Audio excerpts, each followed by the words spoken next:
السلام علیکم حضور. وعلیکم السلام. میرا سوال ہے کہ حضرت مسیح موعود علیہ السلام کا انکار کرنے والے مسلمانوں کو یہودیوں سے تشبیہ دی جاتی ہے کیونکہ یہودیوں نے مسیح موسوی کا انکار کیا تھا.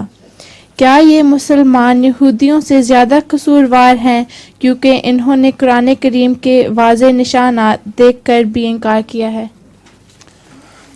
ایک پہلو سے زیادہ گناہگار ہیں.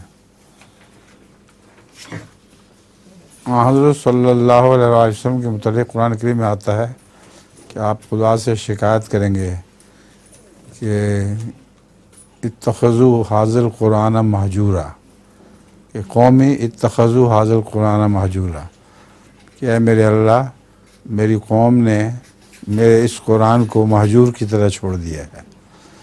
تو قرآن نازل ہو کے تسلیم ہونے کے بعد پھر جب اس پر عمل نہیں کرتے تو ایک قسم کے وہ یہود سے بھی بدتر ہیں، تبھی یہود سے مارے بھی کھا رہے ہیں.